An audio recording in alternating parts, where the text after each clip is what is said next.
Miss Bel Mariano and Mr. Donnie Pangilinan. Paano nga ba nila sinelebrate ang kanila pong Valentine's Day ngayong Feb 14? At ano nga ba ang latest updates patungkol sa kanilang upcoming movie? But before that, if you haven't subscribed yet to my YouTube channel, please don't forget to like, share, and subscribe. At i-hit mo na rin ang notification bell for more showbiz updates.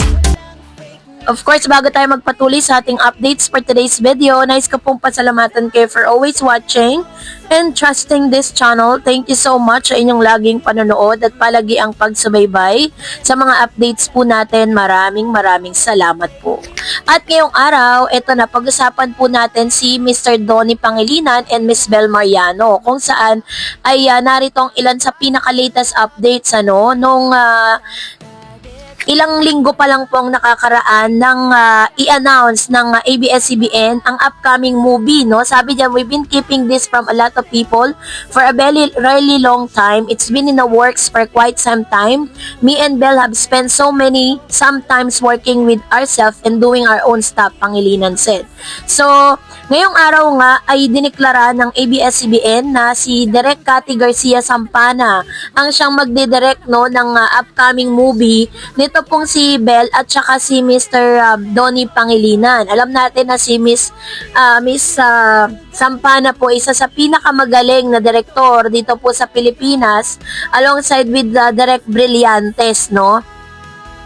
At the same time, si Direk Cathy Garcia Sampana din ang nag-direct ng movie ni Alden Richards tsaka ni Miss Catherine Bernardo na isa sa mga highest top grossing film of all time na hanggang ngayon ay wala pa rin nakakabit. Kaya naman alam natin na kapag si Direk Cathy Garcia Sampana ang gumawa ng movie, napaka-dekalidad ang kanyang mga ginagawang mga movie. So, sa manangaraang pelikula ng Don Bell ay naging hit upang maintindihan natin kung bakit mataas ang demand para sa bagong movie nila ngayon taong 2026. Mahalagang balikan ang kanilang film history. Nagkaroon po sila ng tinatawag number 1, Love is Colorblind. Ito ang kauna-unahan nilang pelikula ng Don Bell bilang lead stars. Ipinakita rito ang kanilang natural chemistry at kilig factor na agad nagustuhan ng mga manonood.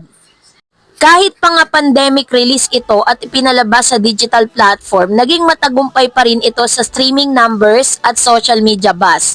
Ang pelikula ay tungkol sa isang lalaking colorblind na nahulog ang loob sa best friend niyang matagal na niyang kasama. Pinuri ang movie dahil sa wholesome storytelling, relatable character, and modern Gen Z romance theme. Of course, nagkaroon din sila ng kanilang An Inconvenient Love. Ito naman ang kanilang theatrical comeback film na mas mature ang tema kumpara sa nauna. Umani ito ng papuri dahil sa mga seryosong acting o performance sa dalawa at mas malalim na storyline tungkol sa relasyon, pangarap at responsibilidad. Dito napatunayan na hindi lamang sila pangkilig sa love team, kaya rin nilang magdala ng mga dramatic at realistic na romantic story. Maraming critics ang nagsabing ito ang proyekto na ang nagsolidify sa Don Bell bilang lehitimong romantic pair sa industriya. So, bakit wala pa rin hanggang ngayon, Kasi, ito po yung mga plano, no? At nakita natin talaga na yung career growth netong si Mr. Donnie Pangilinan and Miss Bel Mariano. So, ngayong taon nito, ilalabas na po yung kanilang pinakabagong movie, no? Kasi nga, number 1, malakas ang fan demand. Patuloy na clamor ng fans para sa bagong Don Bell movie. Trending pa rin sila sa social media tuwing may joint appearance. Of course, napatunayan din nila na box office proven din sila. Napatunayan na ng kanilang nakaraang pelikula na may hatak sila sa audience.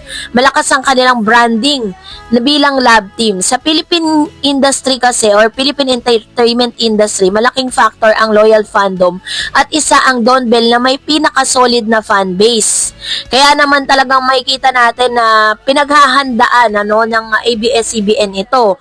At kahapon po, nag-post po si Miss Bel Mariano ng ito po mga photos na ito. Si Miss Bel, tinatawagan si Donnie habang meron pong pabulaklak, no, na nandyan, parang nag-celebrate sila ng mas maaga. Kasi ngayon po, kung may tatanong ninyo, nasan ba si Donnie? Kasi pagkatapos po ng kanyang long weekend na celebration ng kanyang birthday, sa kanya pong IG account, 16 hours ago, pinost po ni Mr. Donnie Pangilinan ang mga videos na ito. Kung saan nasa US po siya. Ayan, welcome to the United States. This is a parang, parang extension ng kanyang kaarawan, ano, kasi syempre very busy siya, nagkaroon siya ng mga yung pag-golf niya, 'di ba, yung kanya pong charitable event na talagang itinaon sa kanyang kaarawan. Kasama niya po dito yung kanyang sister at sila po ay pumunta ng US. Ayan, nagbakasyon po silang dyan and maaaring kasama niya yung buong pamilya. Nanood ng basketball, ganyan niya po in-spend yung kanyang mga day. 16 hours ago pa yan. And then this one is 4 hours ago, nakikita nyo naman, diba? Which means nandun na siya sa US and ngayong araw ng Valentine's Day, kasama niya yung kanyang family. Maaaring syempre, pas inuna or parang in advance na ni Miss Bell at saka ni Donnie yung kanilang selebrasyon bilang syempre alam nyo na, 'di ba? Pinakita talaga nila sa publiko that they're really they're really stronger ang kanila pong friendship or should I say relationship. At natuwa naman po yung mga fans ng Don Bell kasi may pabulaklak pa itong si Natoy dito po kay Bell, ano. Ayan, oh, nakita niyo naman po si Belinda, sobrang happy. Although itong mga photos na ito, it was posted for parang endorsement po nila ng cellphone and a load. 'Di ba? If you remember, may mga ganun po sila. Pero katulad ng like ko sinasabi sa inyo, may mga source na nagsasabi na talagang tong si Donnie at si Bell, madalas talaga silang nagtatawagan. Isa sa mga magpapatunay niyan, itong si Darla Soler, na isa sa mga malalapit kay Donnie at Bell, na lagi daw nilang nakikitang magka-video call, itong si Donnie at si Bell, lalo-lalo na kapag sila ay hindi magkasama. Kaya naman, no wonder na kung nasa US man ngayon si Mr. Donnie, is possible yan na nagtatawagan sila ni Miss Bell Mariano to greet them this very special day. 'Di ba? Kasi napaka-special nito sa mga sa mga couple, 'di ba? Alam niyo na, katulad kay Donnie and Bell Mariano.